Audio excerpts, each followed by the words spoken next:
அனைவருக்கும் வணக்கம். நீங்கள் பார்த்துட்டு இருக்கிறது கேட்கம் தமிழ். நம்ம யூடியூப் சேனலில் வெபினார் சீரீஸ் ஸ்டார்ட் பண்ணியிருந்தோம் ரொம்ப நாளைக்கு முன்னாடி. பட் இன்பிட்வீனில் கொஞ்ச நாளாக ஸ்டாப் பண்ணிட்டோம்.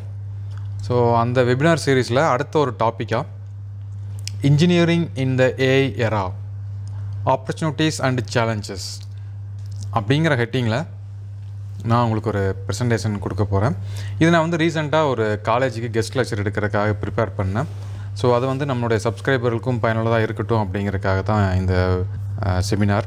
ஸோ இந்த டாபிக் நம்ம என்ன டிஸ்கஸ் பண்ண போகிறோம் அப்படின்னா, இப்போ உங்களுக்கே தெரியும் எல்லா இடத்துலையும் இந்த ஆர்டிஃபிஷியல் இன்டெலிஜென்ட் அப்படிங்கிறது பரவலாக பயன்படுத்துகிறோம். அது வந்து நிறைய பேர் நம்புகிறாங்க நம்மளுடைய வேலைவாய்ப்புகளை குறைச்சிரும், ஏஐ வந்துச்சுன்னா வேலைவாய்ப்புகள் குறைச்சிரும் அப்படின்னு நினைக்கிறோம். இன்னும் ஒரு சிலர் என்ன சொல்கிறாங்க அப்படின்னா, இந்த ஏஐ மூலமாக புதுசாக ஆப்பர்ச்சுனிட்டிஸ் ஓப்பன் ஆகும் அப்படின்னு சொல்கிறாங்க. ஸோ இதுதான் நம்ம டிஸ்கஸ் பண்ண போகிறோம். உங்களுடைய கருத்துக்களை மறக்காமல் கீழே கமெண்டில் சொல்லுங்கள். ஸோ ஃபஸ்ட்டு நம்ம ஏன் படிக்கணும் அப்படிங்கிறத தெரிஞ்சுக்கலாம். இப்போ நம்மளுடைய சப்ஸ்கிரைபர்ஸ் நிறைய பேர் வந்து ஸ்டூடெண்ட்டாக இருக்கீங்க. நீங்களாம் ஏன் படிக்கணும்? ஒவ்வொருத்தரும் ஒவ்வொரு காரணம் வச்சுருப்போம்.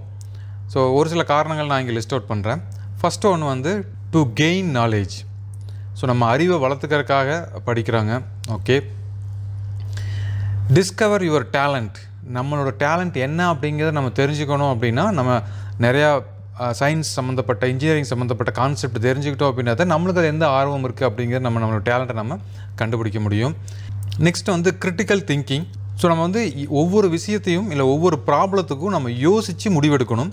அப்போ நீங்கள் ஒன்றை பற்றி யோசிக்கிறீங்க, ஒரு ப்ராப்ளத்துக்காக நீங்கள் ஆன்சருக்காக யோசிக்கிறீங்க அப்படின்னா அது சம்மந்தப்பட்ட நிறைய தகவல்கள் நம்மளுக்கு தெரிஞ்சிருக்கணும் இல்லைங்களா? ஸோ அப்போ வந்து நம்ம நிறையா படித்தோம், நிறைய நாலேஜ் கெயின் பண்ணோம் அப்படின்னா தான் ஒரு ப்ராப்ளத்துக்கான சொல்யூஷனுக்கு தேடுறதுக்கான டேட்டாஸ் நம்ம கேதர் பண்ண முடியும். அதுக்காக படிக்கிறோம். Essential communication skill for our career. நம்மளுடைய வேலை வாய்ப்புகள் சம்மந்தப்பட்ட இடங்களில் நம்ம எஃபெக்டிவாக கம்யூனிகேட் பண்ணணும். ஸோ கம்யூனிகேஷன் அப்படிங்கிறது உங்களுடைய கருத்துக்களை, உங்களுடைய ப்ராப்ளத்தை, உங்களுடைய எண்ணங்களை மற்றவங்களுக்கு சிம்பிளாகவும் எளிமையாகவும் அவங்க புரிஞ்சுக்கிற வகையிலையும் எடுத்து சொல்லணும். ஒரு சிலர்லாம் பார்த்தீங்க அப்படின்னா ஒரு சின்ன ப்ராப்ளத்தை ரொம்ப நேரம் டிஸ்கஸ் பண்ணுவாங்க. பட் அதை வந்து அவங்களால கரெக்டாக அந்த ப்ராப்ளத்தை மற்றவங்ககிட்ட கம்யூனிகேட் பண்ண முடியாது, மற்றவங்ககிட்ட டெலிவரி பண்ண முடியாது. ஸோ அதுக்கு அந்த வகையான உங்களோட டெவலப்மெண்ட் இன்க்ரீஸ் பண்ணிக்கணும். அது மாதிரியான ஸ்கில்லை நீங்கள் டெவலப் பண்ணிக்கணும் அப்படின்னா கண்டிப்பாக நமக்கு எஜுகேஷன் வேணும். அடுத்தது effective time management. So time management இப்போ ரொம்ப ரொம்ப ரொம்ப அவசியமான ஒன்று. எந்த ஒரு கம்பெனி ஆகட்டும், இல்லை எந்த ஒரு எஜுகேஷன் இன்ஸ்டியூட் ஆகட்டும், இல்லை யாராக இருந்தாலுமே வந்துட்டு ஒரு டைமை பேஸ் பண்ணி தான் நம்ம ஓடிக்கிட்டே இருக்கிறோம். ஸோ இந்த டைமுக்குள்ளே நான் முடிக்கணும். இப்போ நீங்கள் ஒரு செமஸ்டர் எக்ஸாம் இருக்குது அப்படின்னா, ஒரு சப்ஜெக்ட் இருக்குது அப்படின்னா, இந்த யூனிட் வந்து நம்ம இதுக்குள்ளே முடித்தோம் அப்படின்னா தான் இத்தனை யூனிட் இருக்குது, இவ்வளோ டைம் பீரியடில் முடிக்க முடியும், இந்த எக்ஸாமை பர்ஃபெக்டாக அட்டன் பண்ண முடியும் அப்படிங்கிற ஒரு நம்ம டைம் மேனேஜ்மெண்ட் நம்மளுக்கு தெரிஞ்சிருக்கணும். ஸோ நீங்கள் காலேஜில் இதை ஃபாலோ பண்ண ஆரம்பிச்சிங்க அப்படின்னா, நீங்கள் எப்போ வந்து இண்டஸ்ட்ரிக்குள்ளே என்ட்ரு ஆகலைங்களோ அங்கே வந்துட்டு உங்களுக்கு இந்த டைம் மேனேஜ்மெண்ட் ரொம்ப யூஸ்ஃபுல்லாக இருக்கும். ஓகேங்களா? அடுத்தது க்ரியேட்டிவிட்டி.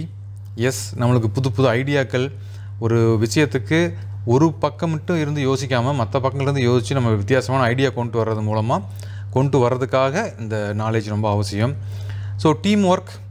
4 பேர் சேர்ந்து ஒரு இடத்துல ஒர்க் பண்ணுறோம் அப்படின்னா இந்த communication, effective time management, creativity, knowledge இது எல்லாமே ரொம்ப முக்கியம். ஸோ இது எல்லாத்தோட அல்டிமேட்டாக நான் எது தெரியுங்களா நினைக்கிறேன்? மணி. ஸோ இந்த பணத்துக்காக தான் நம்ம எல்லாருமே வந்துட்டு படிக்கிறோம். நீங்கள் படித்தீங்க அப்படின்னா உங்களுக்கு வேலை இல்லை அப்படிங்கிற பஸ்ஸில் யாராவது நம்ம படிப்போமா? படிக்கிறது மூலமாக உங்களுக்கு படிக்காதவனுக்கும் படித்தவனுக்கும் ஒரே மாதிரி தான் சம்பளம் அப்படிங்கிற ஒரு சுச்சுவேஷன் வந்துச்சு அப்படின்னா நம்ம இவ்வளோ செலவு பண்ணி இவ்வளோ டைம் வேஸ்ட் பண்ணி படிப்போமா? படிக்க மாட்டோம். ஸோ அப்போ நம்மளுக்கு மணி அப்படிங்கிறது இது எல்லாமே முக்கியம்தான். இதில் ஒரு ஸ்டெப் முன்னாடி இருக்கிறது இந்த மணி அப்படிங்கிறது தான். அப்போ நம்ம இந்த மணி நம்ம நிறையா பண்ணணும் அப்படின்னா இது எல்லாத்தையும் படித்தாகணும். கரெக்டுங்களா? படிக்கிறது மட்டும் இல்லாமல் ஃப்யூச்சரில் இந்த உலகம் எப்படி இருக்கும் அப்படிங்கிறது உங்களுக்கு ஒரு ஐடியா இருந்துச்சு அப்படின்னா அந்த துறைகளில் நம்ம அதிகமான ஆர்வம் செலுத்தி அதிகமான நாலேஜ் நம்ம கெயின் பண்ணி ஈஸியாக மணி ஏர்ன் பண்ண முடியும். ஓகேங்களா? இப்போ நம்ம யூஸ் பண்ணிருக்கிற டெக்னாலஜி என்ன? இப்போ நீங்கள் ஸ்டூடெண்ட்டாக இருக்கலாம், இல்லை ஒரு கம்பெனியில் ஒர்க் பண்ணிட்டு இருக்கலாம். இன்னொரு 10 வருஷம் கழித்து இந்த டெக்னாலஜி என்னவா கன்வெர்ட் ஆகும் அப்படிங்கிறது உங்களுக்கு தெரிஞ்சிருந்தது அப்படின்னா அடுத்த 10 வருஷத்துக்கு அப்புறம் மற்றவங்களுக்கு வேலை வாய்ப்பு இல்லை, என்னால் வந்துட்டு நல்லா ஒர்க் பண்ண முடியல, என் கம்பெனியில் எனக்கு நான் சம்பளம் நிறையா வரல அப்படிங்கிற ப்ராப்ளம் எதுவுமே இருக்காது. என்ன காரணம்னா, நீங்கள் நெக்ஸ்ட்டு டெக்னாலஜி என்ன அப்படிங்கிறத தெரிஞ்சு வச்சுருப்பீங்க. ஆட்டோமேட்டிக்காக உங்களுடைய பொசிஷன் ஆகட்டும், உங்களுடைய சேலரி ஆகட்டும், உங்களுடைய சொசைட்டியில் உங்களுடைய லெவல் ஆகட்டும், ஆட்டோமேட்டிக்காக ஒரு ஸ்டெப் வந்து முன்னாடி போயிடும் இல்லைங்களா? அப்போ நெக்ஸ்ட்டு 20 இயர்ஸில், நெக்ஸ்ட்டு 10 இயர்ஸில் என்ன பெரிய டெக்னாலஜியாக இருக்க போகுது அப்படின்னா, இப்போ நம்மளுக்கு கண் முன்னாடி தெரியக்கூடிய இந்த ஏஐ அப்படிங்கிறது தான். ஸோ இந்த ஆர்டிஃபிஷியல் இன்டெலிஜென்ட் அப்படிங்கிறத நம்ம புரிஞ்சுக்கிற மாதிரி ஒரு சிம்பிளான வேர்டில் சொல்லணும் அப்படின்னா, இந்த ஏஐ அப்படிங்கிறது ஒரு விர்ச்சுவல் பிரெயின். நம்மளுக்கு மூளை இருக்குது, மற்ற உயிரினங்களுக்கும் மூளை இருக்குது. ஒவ்வொரு உயிரினங்களும் அதனுடைய லெவலுக்கு தகுந்த மாதிரி சிந்திக்குது, செயல்படுது, அதோட வாழ்க்கையில் முன்னேறக்கான முயற்சிகள் எடுத்துக்கு. அதே மாதிரி இப்போ இந்த மனுஷன் என்ன பண்ணியிருக்கான், விர்ச்சுவலாக ஒரு பிரெயினை உருவாக்கியிருக்கிறான் இல்லைங்களா? ஒரு விஷயம் இல்லை, பட் ஆனால் அது இருக்கிற மாதிரியான ஒன்று நம்ம உருவாக்கியிருக்கிறோம். அது என்ன பண்ணுது அப்படின்னா, மனுஷங்க எப்படியெல்லாம் சிந்திக்கிறாங்களோ அதெல்லாம் அது சிந்திக்கிறதுக்கு முயற்சி பண்ணிகிட்டு இருக்கு. ஃப்யூச்சரில் மனிதனை விட இன்னும் பல மடங்கு வேகமாக சிந்திக்கிறதுக்கும் செயல்படுறதுக்கும் ஆற்றல் இதுக்கு வந்துடும் அப்படின்னு இன்றைய அறிவியல் உலகம் நம்பிக்கிட்டு இருக்கு. அப்போ நம்மளோட ஃபீல்டில் இந்த ஏஐயை எப்படி இம்ப்ளிமெண்ட் பண்ணுறது அப்படிங்கிறத நீங்கள் தெரிஞ்சு வச்சுருந்தீங்க அப்படின்னா, ஃப்யூச்சரில் உங்களுக்கு இந்த ஏஐ மூலமாக வேலை வாய்ப்புகள் போகாது, இந்த ஏஐ மூலமாக உங்களுக்கு நிறைய ஆப்பர்ச்சுனிட்டிஸ் உருவாகும். ஓகேங்களா? ஓகே, இந்த ஏஐ அப்படிங்கிறது ஒரு புதுசாக அப்படின்னு கேட்டிங்கன்னா இல்லவே இல்லை. இது ரொம்ப ரொம்ப ரொம்ப பழசு. ஒரு 60, 70, 80 வருடங்களுக்கு முன்னாடி இருந்தே இந்த ஏஐ அப்படிங்கிறது இருக்குது. நம்ம இன்ஜினியரிங்கில், நம்ம மெக்கானிக்கல் ஃபீல்டில் சொல்லணும் அப்படின்னா, உங்களுக்கு ஒரு சின்ன எக்ஸாம்பிள் மூலமாக நான் சொல்கிறேன் பாருங்களேன். இப்போ நம்ம எல்லாருமே இண்டிகேட்டர் யூஸ் பண்ணுறோம். இப்போ காரில் ட்ரைவ் பண்ணுறோம், பைக்கில் ட்ரைவ் பண்ணுறோம், இண்டிகேட்டர் யூஸ் பண்ணுறோம். நீங்கள் கார்லாம் பார்த்தீங்க அப்படின்னா இண்டிகேட்டர் ஆன் பண்ணிவிட்டு நீங்கள் அந்த பெண்டை கிராஸ் பண்ணதுக்கப்புறம் ஆட்டோமேட்டிக்காக இண்டிகேட்டர் ரிலீஸ் ஆகிரும். நம்ம வந்து ப்ரெஸ் பண்ணி இண்டிகேட்டரை ரிலீஸ் பண்ண வேண்டியதில்லை. கரெக்டுங்களா? இது சிம்பிளான ஒரு லிமிட் சுவிட்சோ ஒரு லிமிட் மெக்கானிசம் மூலமாக இது இயங்குது அப்படிங்கிறது நம்மளுக்கு தெரியும். இது தாங்க ஏஐ அப்படிங்கிறது. ஸோ அந்த ஏஐ அந்த டிவைஸ் வந்துட்டு ஓகே, இந்த பெண்ட் அவங்க திரும்பி முடிச்சிட்டாங்க அப்படின்னு தெரிஞ்சதுக்கப்புறம் ஆட்டோமேட்டிக்காக அந்த சிக்னல் கொடுத்தோ இல்லை வந்து லிங்க் மெக்கானிசம் மூலமாகவோ அந்த சுவிட்சை ஆஃப் பண்ணி இண்டிகேட்டர் ஆஃப் பண்ணது பாருங்கள், அதுதான் ஏஐ. ஸோ அப்போ ஏஐ அப்படிங்கிறது இந்த வேர்டு வேணுன்னா இப்போ அடிக்கடி நம்ம பயன்படுத்துகிறோம், எல்லா துறைகளிலும் பயன்படுத்துகிறோம், புதுசாக இருக்கலாம். ஆனால் இந்த டெக்னாலஜி அப்படிங்கிறது 1950லேயே வந்துட்டு இன்ஜினியரிங்கில் என்ட்ரு ஆயிடுச்சு. ஸோ அதுக்கப்புறம் படிப்படியாக வளர்ந்தது. அப்புறம் மிஷின் லேர்னிங் அப்படின்னு சொன்னாங்க, அப்புறம் டீப் லேர்னிங் அப்படின்னு சொன்னாங்க.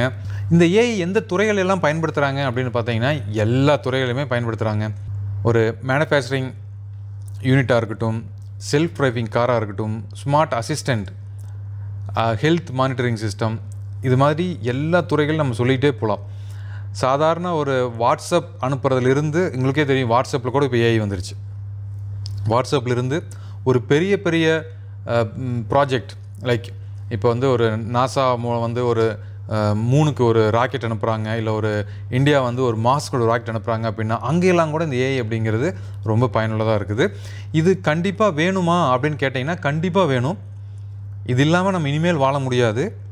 இது மூலமாக நம்மளோட டைம் சேவ் ஆகும், நம்மளுடைய திங்கிங் இன்னுமே வேறு டைரக்ஷனில் சேஞ்ச் ஆகும். ஒரு சர்வே பண்ணியிருக்காங்க, ஃப்யூச்சரில் அடுத்த வருஷம் அதுக்கு அடுத்த வருஷத்தில் வந்து இந்த ஏஐ மூலமாக எவ்வளவு கம்பெனிஸ்க்கு ப்ராஃபிட் வரும் அப்படிங்கிறத ஒவ்வொரு செக்டார்லேயும் அவங்களுடைய லிஸ்ட் அவுட் இங்கே பண்ணியிருக்காங்க, நீங்கள் ஜஸ்ட்டு பார்க்கலாம்.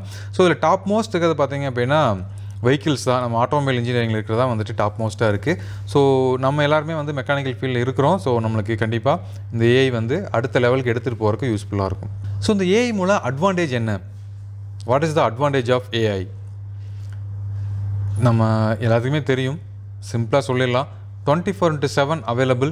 நம்ம எப்போ வேணாலும் யூஸ் பண்ண முடியும், எத்தனை பேர் வேணாலும் யூஸ் பண்ண முடியும், எல்லா செக்டார்லேயும் நம்ம யூஸ் பண்ண முடியும். எரர் வந்து ஹியூமன் எரர் வந்து ரொம்ப ரெடியூஸ் பண்ண முடியும். டிஜிட்டலாக விர்ச்சுவலாக நம்ம வந்து ஈஸியாக நாலேஜை கெயின் பண்ணுறதுக்கு யூஸ் பண்ணிக்க முடியும். ஸோ 0% ரிஸ்க் அப்படின்னு சொல்லலாம். ஸோ இது மாதிரி நிறையா நம்மளுக்கு பெனிஃபிட்ஸ் இருக்குது. ஸோ இங்கே ஒரு சில பெனிஃபிட்ஸ் நான் லிஸ்ட் அவுட் பண்ணியிருக்கேன், ஜஸ்ட் கோத்ரூ பண்ணுங்கள். ஆப்பர்ச்சுனிட்டிஸ் என்ன இருக்குது அப்படின்னு பார்க்கலாம். ஃபஸ்ட்டு வந்து நம்ம பேசிக்காக நம்ம மெக்கானிக்கல் பற்றி மட்டுமே டிஸ்கஸ் பண்ணுவோம், மற்ற ஃபீல்டை பற்றி பின்னாடி பார்க்கலாம். நம்மளுடைய டிசைன் கேப்பபிலிட்டியை இன்க்ரீஸ் பண்ண முடியும். இப்போ நம்ம உட்காந்து ஒரு டிசைன் பண்ணுறதுக்கு 3 மணி நேரம், ஒரு 4 மணி நேரம், இல்லை ஒரு ஃபுல் டே உட்காந்து ஒரு கான்செப்டை யோசித்து அதை நம்ம டிசைன் பண்ணுறோம் அப்படின்னா, நாளைக்கு ஏஐ வந்துருச்சு அப்படின்னா நீங்கள் ஒரு 6 ஹவர்ஸ் பண்ணுற டியூட்டியை இது ஒரு 6 மினிட்ஸில் முடிச்சிடும். அப்போ பாருங்கள் நமக்கு எவ்வளோ டைம் சேவ் ஆகும் அப்படின்னு. ஸோ அப்படிங்க அடுத்தடுத்த ப்ராஜெக்ட் நீங்கள் ஈஸியாக மூவ் ஆக முடியும்.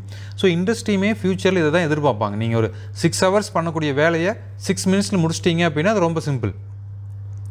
நீங்கள் திங்க் பண்ணி பாருங்கள், ஒரு 20-30 வருடங்களுக்கு முன்னாடி இந்த சாஃப்ட்வேர்லாம் இல்லாததுக்கு முன்னாடி, இந்த ஆட்டோகேடு, கிரையோ, சாலிட்வொர்க்ஸ் இந்த சாஃப்ட்வேர்லாம் இல்லாததுக்கு முன்னாடி டிசைன் எப்படி இருந்திருக்கும்? பேப்பர் யூஸ் பண்ணி ட்ரா பண்ணியிருப்பாங்க. அதுக்கு எவ்வளோ டைம் எடுத்திருக்கும். பட் இப்போ என்னாச்சுன்னு பாருங்கள். அப்போ அந்த டைமை கம்பேர் பண்ணும்போது எப்படி கம்ப்யூட்டர் வந்ததையும், கம்ப்யூட்டர் வந்துட்டு மற்ற வேலைவாய்ப்புகள் புதுசாக உருவாச்சு இல்லைங்களா? அப்போ பேப்பரில் ட்ரா பண்ணியிருந்தவங்க ஆட்டோகேடை லேர்ன் பண்ணியிருந்தாங்க அப்படின்னா அவங்களுக்கு வந்து ஆப்பர்ச்சுனிட்டிஸ் கண்டிப்பாக இருந்திருக்கும். அதே மாதிரி இப்போ நம்ம கம்ப்யூட்டரில் வரைஞ்சிட்ருக்கோம். நீங்கள் வந்து அடுத்த டெக்னாலஜியை ஏஐ பற்றி லேர்ன் பண்ணிட்டீங்க அப்படின்னா கண்டிப்பாக உங்களுக்கு வந்து வேலைவாய்ப்புகள் இருக்கும். கரெக்டுங்களா? நீங்கள் டெக்னாலஜி அப்டேட் பண்ணாத வரைக்கும், உங்களுடைய ஸ்கில்லை நீங்கள் அப்ஸ்கில் பண்ணாத வரைக்கும் நம்மளுக்கு வேலைவாய்ப்புகள் அப்படிங்கிறது கம்மியாக தான் இருக்கும். ஸோ மறுபடியும் ஏஐ மூலமாக ஆப்பர்ச்சுனிட்டிஸ் அப்படின்னு பார்த்தீங்க அப்படின்னா ப்ராசஸ் ஆப்டிமைசேஷன். ஸோ இந்த ப்ராசஸ் டைம் குறையும், தேவையில்லாத அன்வான்ட் ப்ராசஸ்லாம் நம்ம ரெடியூஸ் பண்ணிடலாம், ஈஸியாக வந்து ப்ராசஸ் கம்ப்ளீட் பண்ண முடியும். Maintenance and failure detection. So ஈஸியாக எப்போ மெயின்டெனன்ஸ் பண்ணணும், அந்த ஒரு ஃபெயிலியர் ஆகிருக்குது அப்படின்னா அந்த ஃபெயிலியர் எந்த இடத்துல இருக்குது அப்படிங்கிறத நம்ம டக்குன்னு கண்டுபிடிச்சி அதை சால்வ் பண்ண முடியும். ஸோ தொடர்ந்து செய்யக்கூடிய வேலைகளை வந்து நம்ம என்ன பண்ணிடலாம்னா ஈஸியாக வந்து ஆட்டோமேஷன் பண்ண முடியும். Increased efficiency and productivity. So overall efficiency வந்து இன்க்ரீஸ் ஆகும், ப்ரொடக்டிவிட்டியுமே வந்து நம்மளுக்கு தொடர்ந்து அதிகமாகும். ஸோ இதெல்லாம் வந்து ஆப்பர்ச்சுனிட்டிஸ் ஏஐ பயன்படுத்துறது மூலமாக. நம்ம டிசைனில் ஒரு சின்ன எக்ஸாம்பிள் ஆல்ரெடி நம்ம யூடியூப் சேனலில் கூட நம்ம இதோடைய ஷார்ட்ஸ் ரிலீஸ் பண்ணியிருந்தோம். ஸோ இப்போ ஒரு 2D ட்ராயிங் இருக்குது, இது வந்து ஒரு பேப்பரில் இருக்குது அப்படின்னா இப்போ நம்ம வந்து இதை 3Dயாக கன்வெர்ட் பண்ணணும் அப்படின்னா நம்ம மேனுவலாக இதை பார்த்து நம்ம ட்ரா பண்ணணும் இல்லைங்களா? ஸோ உங்களுக்கு டூல்ஸ் தெரிஞ்சிருக்கணும், அந்த டூல்ஸ்க்கு நீங்கள் டைம் ஸ்பெண்ட் பண்ணணும் இதை வந்து கம்ப்ளீட் பண்ணுறதுக்கு. பட் இப்போ இங்கே பாருங்கள், ஸ்பேர்பார்ட்ஸ் 3D அப்படின்னு ஒரு வெப்சைட் இருக்குது. அந்த வெப்சைட்டில் உங்களுடைய 2D ட்ராயிங்கை உள்ளே கொடுத்தீங்க அப்படின்னா அது வந்து அனாலிசிஸ் பண்ணுது. உங்களுடைய front view, right side view, top view இதெல்லாம் எடுத்துகிட்டு ஃபஸ்ட்டு வந்து என்ன சிம்பிள் அப்படிங்கிறத பார்க்குது. அதுக்கப்புறம் இந்த வியூஸ் எல்லாம் வந்து ஆர்கனைஸ் பண்ணிக்குது. அதுக்கடுத்தது டைமென்ஷன்ஸ் ஆர்கனைஸ் பண்ணுது. எந்தெந்த இடத்துல லைன்ஸ் இருக்குது, சென்டர் லைன் எது, டாட்டர் லைன் எது, இது எல்லாத்தையுமே வந்து அதை கன்வெர்ட் பண்ணிவிட்டு டீகோடிங் பண்ணிவிட்டு கடைசியில் நம்மளுக்கு இது மாதிரியான ஒரு ஃப்ரெஷ்ஷான 3D ட்ராயிங்காகவே கொடுத்துருது. ஸோ இதுக்கு அது எடுத்துக்கிற டைம் பார்த்தீங்க அப்படின்னா ஜஸ்ட் ஒரு 20-30 மினிட்ஸில் வந்து நீங்கள் எவ்வளோ பெரிய ட்ராயிங் கொடுத்தீங்க அப்படின்னா அது கன்வெர்ட் பண்ணி கொடுத்துரும். ஸோ பேஸ்ட் ஆன் உங்கள் 2D ட்ராயிங்கோட சைஸை பொறுத்து அது டைம் எடுத்துக்குது. ஸோ பேசிக்காக இது நம்ம ஒரு 6 ஹவர்ஸில் ட்ரா பண்ணுறோம் அப்படின்னா இது வந்து ஜஸ்ட் ஒரு 6 மினிட்ஸில் பண்ணி கொடுத்துரும். இதே மாதிரி இந்த ஏஐ வந்துட்டு ஒரு கன்ஸ்ட்ரக்ஷன் ஃபீல்டு இருக்குது. ஸோ ஒரு சிவில் ஆர்கிடெக்சர் இருக்கார், இல்லை ஒரு சிவில் இன்ஜினியர் இருக்கார், அவர் வந்துட்டு எங்கெங்கெல்லாம் சேஃப்டி ப்ராப்ளம் இருக்கும், ஒரு ஒர்க்கர்ஸ் போயிட்டு ஒர்க் பண்ணுறாங்க அப்படின்னா எந்த இடத்துல என்ன மாதிரியான சேஃப்டியெல்லாம் வேணும் அப்படிங்கிறத இவர் வந்து விர்ச்சுவலாகவே வந்துட்டு ஃபஸ்ட்டு அவங்க ஒர்க்கை ஸ்டார்ட் பண்ணுறதுக்கு முன்னாடியே பார்த்துட்டு அதுக்கப்புறம் ஒர்க்கை ஸ்டார்ட் பண்ண முடியும். ஸோ அப்போ நிறைய ஆக்சிடெண்ட் வந்துட்டு நம்மளால் தடுக்க முடியும். 2024 இந்த பேப்பர் பப்ளிஷ் பண்ணியிருந்தாங்க. இந்த ஆர்டிக்கல்லாம் அவங்க வந்து ஏஐ யூஸ் பண்ணி அந்த ஹீட் வந்து ஒரு இடத்துலேருந்து இன்னொரு இடத்துக்கு ட்ரான்ஸ்ஃபர் ஆகும்போது எப்படி எஃபெக்டிவாக ட்ரான்ஸ்ஃபர் பண்ண முடியும் அப்படிங்கிறத கண்டுபிடிச்சிருக்காங்க. ஸோ தெர்மல் இன்ஜினியரிங்லேயும் கூட ஏஐ யூஸ் பண்ண முடியுது. அதே மாதிரி அக்ரிகல்ச்சர், ஸோ அக்ரிகல்ச்சர்லாம் எதுவுமே பண்ண முடியாது. ஸோ அக்ரிகல்ச்சரில் நம்ம டேட்டாஸ் வச்சுருந்தோம் அப்படின்னா நம்ம லேண்டில் கடந்த 5 வருஷமாக என்னவெல்லாம் நம்ம விவசாயம் பண்ணியிருந்தோம், இந்த மழை வரும்போது இல்லை இவ்வளோ மழை பெஞ்சுது அப்படின்னா என்ன விவசாயம் பண்ணால் கரெக்டாக இருக்கும், இல்லை நம்மக்கிட்ட வந்து இவ்வளோ குவான்டிட்டி ஆஃப் வாட்டர் இருக்குது அப்படின்னா அதுக்கு எது வந்து பர்ஃபெக்டான பிளான்ட்டாக இருக்கும், அதையெல்லாம் நீங்கள் முன்னாடியே பிளான் பண்ணி நம்மளுடைய அக்ரிகல்ச்சர் ப்ராசஸை இன்னும் சிம்பிள் பண்ண முடியும், எஃபெக்டிவாக யூஸ் பண்ண முடியும். முன்னாடியெல்லாம் சொல்லியிருப்பாங்க ஒவ்வொரு பருவம் இருக்கும், இந்த டைமில் மழை பெஞ்சுன்னா இந்த பொருள் இந்த தாவரம் வந்து நம்ம விவசாயம் பண்ணணும் அப்படின்லாம் சொல்லியிருப்பாங்க. பட் இந்த காலத்தில் எல்லாருமே வந்து டெக்னாலஜி வைஸ் ஆகியாச்சு, எல்லாருமே அதை பற்றி மறந்துட்டோம் இல்லைங்களா?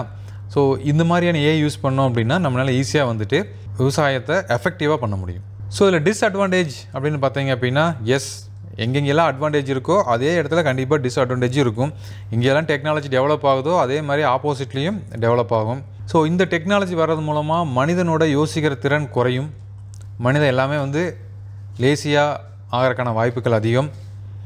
அன்எம்ப்ளாய்மெண்ட் உருவாகும்னு சொல்லியிருக்காங்க. நீங்கள் உங்களுடைய ஸ்கில்லை டெவலப் பண்ணிக்கல அப்படின்னா கண்டிப்பாக அன்எம்ப்ளாய்மெண்ட் உருவாகும். அது ஏன் அப்படிங்கிறது பின்னாடி பார்க்கலாம். ஸோ நோ எமோஷன், அதே மாதிரி நோ எத்திக்ஸ், இதெல்லாம் மிஷினுக்கு தெரியாது இப்போதைக்கு. ஸோ க்ரியேட்டிவிட்டி, நம்ம புதுசாக திங்க் பண்ணுறது ஆட்டோமேட்டிக்காக குறைஞ்சிரும். ஸோ இப்போ வந்து காஸ்ட் வந்து ரொம்ப அதிகம். இப்போ நீங்கள் இது மாதிரி ஒரு ஏஐ இம்ப்ளிமெண்ட் பண்ணுறோம் அப்படின்னா அதுக்கு அடுத்தக்கூடிய செலவு வந்து ரொம்ப அதிகமாக இருக்கும். இதெல்லாம் வந்து நம்ம டிஸ்அட்வான்டேஜ்னு எடுத்துக்கலாம். அடுத்தது, நம்ம ஏன் அப்ஸ்கில் பண்ணணும், இந்த ஒரு டெக்னாலஜி உள்ளே வரும்போது ஏன் அப்ஸ்கில் பண்ணணும் அப்படிங்கிறதுக்கான ஒரு சின்ன எக்ஸாம்பிள் பாருங்கள். இப்போ ஒரு 30-40 வருடங்களுக்கு முன்னாடி இது மாதிரி ஆர்கெஸ்ட்ரா நடக்கும், ஒரு மியூசிக் ப்ரோக்ராம் நடக்கும், லைவ் மியூசிக் ப்ரோக்ராம் இருக்கும். நீங்கள் ஒரு மியூசிக்கை என்ஜாய் பண்ணணும் அப்படின்னா அந்த காலகட்டத்தில் நீங்கள் லைவாக போய் ஒரு மியூசிக் ஷோ நடக்கும்போது அங்கே போய் தான் என்ஜாய் பண்ண முடியும். பட் அதுக்கப்புறம் என்னாச்சு, இது மாதிரியான ஒரு கிராம் ஃபோன் வந்துச்சு. அப்போ ஆல்ரெடி நடந்த லைவ் ஷோவை ரெக்கார்ட் பண்ணி இது மாதிரி பெரிய மியூசிக் சிஸ்டம் இருக்கும், அது மூலமாக நம்ம கேட்டுட்டு இருந்தோம். அந்த மியூசிக் சிஸ்டம் அகெயின் மறுபடியும் கன்வெர்ட் ஆச்சு இது மாதிரியான டேப் ரெக்கார்டர். ஸோ ஒரு கேசட் இருக்கும், அந்த கேசட் போட்டு நம்ம வந்துட்டு மியூசிக் கேட்டுக்கிட்டு இருந்தோம். அப்புறம் இது மாதிரியான சிடி பிளேயர்ஸ் வந்துச்சு, ஒரே சிடியில் 1000 சாங்ஸ்லாம் நம்ம லோட் பண்ணி கேட்க முடிஞ்சுது. அடுத்தது வாக்மேன் வந்துச்சு. ஸோ வாக்மேனில் நம்ம மியூசிக் இன்னும் ரொம்ப துல்லியமாக கேட்டுக்கிட்டு இருந்தோம். இப்போ வந்து நிறைய க்ளவுட் பேஸ்டு ஆப்ஸ் வந்துருச்சு. ஸோ அந்த ஆப் மூலமாக நம்ம வந்து இப்போ மியூசிக் கேட்டுட்ருக்கோம். அப்போ பாருங்கள், அந்த மியூசிக் அப்படிங்கிறது இருந்துகிட்டே தான் இருக்குது. ஒவ்வொரு காலகட்டத்துக்கு தகுந்த மாதிரி, டெக்னாலஜிக்கு தகுந்த மாதிரி அப்டேட் ஆகிட்டே இருக்குது. ஸோ இன்னும் மியூசிக் போடுறவங்க போட்டுட்டு தான் இருக்காங்க. பட் அவங்களோட மியூசிக் இன்ஸ்ட்ருமெண்ட்லாம் சேஞ்ச் ஆயிடுச்சு. அந்த மியூசிக்கை வாங்கி சேல் பண்ணுறவங்களும் பண்ணிகிட்டே தான் இருக்காங்க. ஆனால் அந்த ஷாப்லாம் மாறிக்கிட்டே இருக்குது. நீங்கள் இதெல்லாம் மறந்துட்டு நீங்கள் அப்ஸ்கில், இப்போ நீங்கள் வந்து ஒரு டேப் ரெக்கார்டர் செல் பண்ணுற கடை வச்சுக்கிங்கன்னு வச்சுக்கோங்களேன், இந்த டைம் பீரியட் வரைக்குமே நீங்கள் டேப் ரெக்கார்டரையே செல் பண்ணிட்டு இருந்தீங்க அப்படின்னா உங்கள் பிஸ்னஸ் ஆட்டோமேட்டிக்காக டவுன் ஆயிடும். ஸோ நீங்கள் டேப் ரெக்கார்டர் செல் பண்ணிட்டு இருக்கும்போதே அடுத்த ஃபியூச்சர் மியூசிக் சிஸ்டம், மியூசிக் என்ன அப்படிங்கிறது தெரிஞ்சுட்டு நீங்கள் சிடிக்கு மாறி இருக்கணும். சிடி கொஞ்சம் டவுன் ஆகும்போது மியூசிக் பிளேயருக்கு மாறி இருக்கணும். ஸோ இப்போ வந்து நீங்கள் க்ளவுட் பேஸ்டு சிஸ்டத்துக்கு வந்திருக்கணும். ஸோ அடுத்த ஃபியூச்சர் எப்படி இருக்கும் அப்படிங்கிறத தெரிஞ்சுக்கிட்டு அதுக்கு ரிலேட்டட் பிஸ்னஸ் நம்ம ஸ்டார்ட் பண்ணும்போது கண்டிப்பாக நம்மளுக்கு க்ரோத் இருந்துக்கிட்டே இருக்கும் இல்லைங்களா. இதில் ஏதாவது ஒரு இடத்துல நீங்கள் ஸ்ட்ரக் ஆகிட்டீங்க அப்படின்னா அதுக்கப்புறம் உங்களுக்கு க்ரோத் இருக்காது. ஸோ இதே மாதிரியே தான் நம்ம பிஸ்னஸ்லேயும் நம்மளுடைய ஒர்க்லேயும், நீங்கள் ஒரு டிசைன் இன்ஜினியர் இருக்கீங்க, ஒரு மெக்கானிக்கல் இன்ஜினியர் இருக்கீங்க அப்படின்னா உங்களுடைய டெக்னாலஜி, உங்களுடைய ஸ்கில்லை வந்து நீங்கள் அப்ஸ்கில் பண்ணல அப்படின்னா ஏதாவது ஒரு இடத்துல ஸ்டாப் ஆகி நின்றுவீங்க. ஸோ இந்த ஏஐ வந்து எஜுகேஷன் ஃபீல்ட்லையுமே யூஸ் பண்ணுறாங்க. ஸோ இந்த யுனெஸ்கோ வந்துட்டு கைட்லைன்ஸ் கொடுத்துருக்காங்க. எஜுகேஷன் ஃபீல்டில் எந்தெந்த இடத்துலலாம் நம்ம வந்து ஏஐ யூஸ் பண்ணலாம், எப்படியெல்லாம் யூஸ் பண்ணலாம், ரிசர்ச்சுக்கு எப்படியெல்லாம் யூஸ் பண்ணலாம் அப்படின்லாம் இப்போ கொடுத்துருக்காங்க. ஸோ நம்ம வீடியோ பார்த்துட்டு இருக்கிற நண்பர்கள் யாராவது எஜுகேஷன் சைடில் இருந்தீங்க அப்படின்னா கீழே பாருங்கள், இங்கே லிங்க் கொடுத்துருக்கேன். இந்த லிங்க்கை நீங்கள் ஜஸ்ட்டு ஃபாலோ பண்ணுங்கள். அதில் நிறையா பிடிஎஃப்ஸ் ஃபைல்ஸ் யுனெஸ்கோ வந்து லிஸ்ட் அவுட் பண்ணியிருக்காங்க. ஸோ இது வரைக்கும் நம்ம பார்த்தது எல்லாமே ஆர்டிஃபிஷியல் நேரோ இன்டெலிஜென்ட், ஏஎன்ஐ அப்படின்னு சொல்கிறது. இந்த டெக்னாலஜி தான் இப்போ கரண்ட் வேர்ல்டில் இருக்குது. பட் சயின்டிஸ்ட் என்ன சொல்கிறாங்க அப்படின்னா இதுக்கப்புறமும் இன்னும் 2 டைப் ஆஃப் ஏஐ இருக்குது அப்படின்னு லிஸ்ட் பண்ணுறாங்க. இந்த ஏஎன்ஐ அப்படிங்கக்கூடியது ஒரு குறிப்பிட்ட வேலையை மட்டும்தான் செய்யக்கூடியது. நம்ம என்ன இன்புட் கொடுக்குறோமோ நம்ம கொடுத்த இன்புட்டை வச்சுட்டு ப்ராசஸ் பண்ணி ஒரு ரிசல்ட் கொடுக்கும். கரெக்டுங்களா? அடுத்தது ஏஜிஐ அப்படின்னு சொல்கிறாங்க, ஆர்டிஃபிஷியல் ஜென்ரல் இன்டெலிஜென்ட் அப்படின்னு. ஸோ இது என்ன பண்ணோம் அப்படின்னா ஒரே டைமில் நிறைய வேலைகளை செய்யும் அப்படிங்கிறாங்க. இதுக்கு அடுத்தது ஏஎஸ்ஐ அப்படின்னு சொல்கிறாங்க, ஆர்டிஃபிஷியல் சூப்பர் இன்டெலிஜென்ட் அப்படின்னு. அது வந்து மனிதனை விட பல மடங்கு சிந்திக்கும் அப்படிங்கிறாங்க. இப்போ ரிசர்ச் எல்லாமே வந்து ஏஎஸ்ஐ நோக்கி தான் போயிட்டுருக்கு. ஸோ இப்போ ஏஎன்ஐ இந்த ஃபஸ்ட்டு இது நம்மகிட்ட இருக்குது. நம்ம செகண்ட் இன்னுமே ரீச் பண்ணல. இது ரீச் பண்ணுறதுக்கு இன்னொரு 5 வருஷம் ஆகலான்னு எதிர்பார்க்குறாங்க. ஸோ ஒன்ஸ் நம்ம இந்த ஏஜிஐ ரீச் பண்ணிட்டோம் அப்படின்னா அடுத்த ஒரு 3-4 வருடங்களில் ஏஎஸ்ஐ ரீச் பண்ணிடுவோம். ஏஎஸ்ஐ ரீச் பண்ணிட்டோம் அப்படின்னா இந்த உலகத்தோட டெக்னாலஜி எல்லாமே ஃபுல்லாக சேஞ்ச் ஆயிரும். ஸோ நம்ம முன்னாடி சொன்ன மாதிரி ஏஎன்ஐ அப்படிங்கிறது இப்போ டெஸ்லா கார் இருக்குது, டெஸ்லா காரில் ரோபோட் இருக்குது, ஏஐ இருக்குது. அந்த ஏஐ என்ன பண்ணும், காரை ஓட்டுறதை பற்றி மட்டும்தான் அதுக்கு தெரியும். கரெக்டுங்களா? இப்போ அதே மாதிரி அலெக்ஸா இருக்குது, ஸ்ரீ இருக்குது. இது எல்லாமே வந்துட்டு ஒரு பாயிண்ட் ஆஃப் வியூவில் மட்டும்தான் யோசிக்கும். நம்ம கொடுத்த இன்புட்டை வச்சுட்டு மட்டும்தான் ரிசல்ட் கொடுக்கும். ஸோ ஏஜிஐ அப்படிங்கிறது அடுத்தது இன்னும் ஒரு ஸ்டெப் மேலே போய் ஒரு 2-3 ப்ராசஸை ஒரே டைமில் பண்ணும். உதாரணத்துக்கு இப்போ நம்ம வந்துட்டு பார்த்திங்கன்னா டெஸ்லா வந்துட்டு ரோபோ பண்ணிகிட்ருக்காங்க, ஹியூமனாய்டு ரோபோட். ஸோ இந்த ரோபோட் என்ன பண்ணோம் அப்படின்னா வீட்டில் இருக்கக்கூடிய ஒரு 300 வேலைகளை வந்து அதுக்கு டீச் பண்ணிடுவாங்க. அந்த 300 வேலைகள் செய்யும். அப்போ ஒரு வேலை மட்டும் இல்லாமல் இப்போ ஒரு 300 வேலை செய்யலாம் வந்திருக்கு. அடுத்தது இந்த ஆர்டிஃபிஷியல் சூப்பர் இன்டெலிஜென்ட் வந்துருச்சு அப்படின்னா அதுவாக யோசித்து அதுவாக புதுசாக ஒரு விஷயத்தை கண்டுபிடிக்கும். இப்போ இருக்கிற ஏஎன்ஐயோ இல்லை ஏஜிஐயோ புதுசாக எதுவுமே கண்டுபிடிக்காது, நம்ம கொடுத்த டேட்டாஸை வச்சு மட்டும்தான் ஒர்க் பண்ணும். ஆனால் இந்த ஏஎஸ்ஐ வந்துருச்சு அப்படின்னா அதுவாக யோசிச்சு அதுவாக கண்டுபிடிக்கும். இப்போ நம்மளுக்கு டிவி இருக்குது, எனக்கு வந்து டிரான்ஸ்பரண்ட்டான ஒரு டிவி வேணும் அப்படின்னு நம்ம இன்புட் கொடுத்தோம் அப்படின்னா அது எப்படி நம்ம தயாரிக்கலாம் அப்படிங்கிறக்கான ரிசல்ட் அது கொடுக்கும். இப்போ செல்ஃபோன் இருக்குது, எனக்கு செல்ஃபோன் வேண்டாம், எனக்கு செல்ஃபோன் மாதிரி வேற ஒரு டிவைஸ் வேணும், நம்ம கற்பனையிலே அது இருக்காது, பட் அதை கூட வந்து அதனால் கண்டுபிடிக்க முடியும் அப்படின்னு ரிசர்ச்சர் சொல்கிறாங்க. ஸோ இது நம்ம மேனுஃபேக்சரிங் ஃபீல்டில் இந்த எங்கே யூஸ் பண்ணலாம்னு பார்த்தீங்கன்னா, ஒரு எக்ஸாம்பிளுக்கு நம்ம சிஎன்சியில் யூஸ் பண்ணலாம். இப்போ சிஎன்சியில் யூஸ் பண்ணுறது மூலமாக எஃபெக்டிவாக வந்துட்டு ப்ரோக்ராம் பண்ண முடியும். இல்லை ஆல்ரெடி இப்போ ரன் ஆகிட்டு இருக்கிற ப்ரோக்ராமை இப்போ ஒரு ஃபீடு கொடுத்துட்றீங்க, ஒரு டெப்த் ஆஃப் கட் கொடுத்துட்றீங்க, அது ரன் ஆகிட்டுருக்கு. அந்த மிஷினோட சவுண்டை வச்சு மிஷினோட வைப்ரேஷனை டேட்டாவை எடுத்துக்கிட்டு ஆட்டோமேட்டிக்காக அதுவாகவே வந்து டெப்த் ஆஃப் கட்டையும் ஃபீடு வேல்யூவும் ரெடியூஸ் பண்ண முடியும் அப்படின்னு சொல்லியிருக்காங்க. ஸோ அப்போ வரும்போது ரொம்ப ஈஸி, நம்மளுக்கு ஜஸ்ட்டு லோட் பண்ணிவிட்டு நம்ம ப்ரோக்ராம் ஆன் பண்ணிட்டோம் அப்படின்னா நம்மளுக்கு இவ்வளோ ஃபினிஷிங் வேணும் அப்படின்னு சொல்லிட்டோம் அப்படின்னா அந்த சர்ஃபேஸ் ஃபினிஷிங் தகுந்த மாதிரி மிஷினே வந்து ஒவ்வொரு டெப்த் ஆஃப் கட்டுக்கும் ஒவ்வொரு செகண்டும் அது வந்து ஆட்டோமேட்டிக்காக ப்ரோக்ராமை சேஞ்ச் பண்ணிகிட்டே இருக்கும் இல்லைங்களா. ஸோ இதெல்லாம் வரும்போது இன்னும் ஹை குவாலிட்டி ஆஃப் ப்ராடக்ட் வந்து நம்மளால் டெவலப் பண்ண முடியும். இதுதான் வந்து நம்ம டிஸ்கஸ் பண்ணுறதுக்காக இன்றைக்கி வந்திருந்தோம். ஸோ இந்த வீடியோவில் ஏஐ பற்றியான ஓரளவுக்கு உங்களுக்கு நாலேஜ் வந்திருக்குன்னு நான் நினைக்கிறேன். ஸோ அதே மாதிரி இன்னொரு இம்பார்ட்டண்டான விஷயம், நம்மளுடைய ஸ்கில்லை நம்ம வந்து டெவலப் பண்ணணும் அப்படிங்கிறத மறந்துடாதீங்க. நம்ம ஸ்கூலில் நம்ம சின்ன வயசுலாம் சொல்லியிருப்பாங்க, நீ 10th முடிச்சிட்டா அப்படின்னா அவ்வளோதான், அதுக்கப்புறம் நீ ரொம்ப படிக்க வேண்டியது இல்லை, 12th முடிச்சிட்டா போதும், அதுக்கப்புறம் ரொம்ப படிக்க வேண்டியதில்லை. அதே மாதிரி நீங்கள் ஒரு பேச்சுலர் டிகிரி முடிச்சிட்டிங்கன்னா அதுக்கப்புறம் படிக்க வேண்டியதில்லை அப்படின்னு சொல்லியிருப்பாங்க. பட் அது அப்படி இல்லை. ஒவ்வொரு டைம் நம்ம ரீச் பண்ணும்போது அடுத்தடுத்த லெவலுக்கு போகிறதுக்காக நம்ம படிச்சுக்கிட்டே தான் இருக்கணும். இப்போ நீங்கள் ஒர்க் பண்ணிட்டுருக்கீங்க அப்படின்னா இதோட முடிச்சிட முடியாது, மறுபடியும் நீங்கள் நிறைய லேர்ன் பண்ணால் தான் அடுத்த ஸ்டேஜுக்கு போக முடியும். ஓகேங்களா. ஸோ நம்ம கேட்காம் தமிழ் யூடியூப் சேனலில் அப்லோட் பண்ணக்கூடிய எல்லா வீடியோஸும் தொடர்ந்து பாருங்கள், கேட்காமல் நிறைய கற்றுக்குங்க. மீண்டும் இன்னொரு இன்ட்ரெஸ்டிங்கான வீடியோவில் உங்களை சந்திக்கிறேன். நன்றி, வணக்கம்.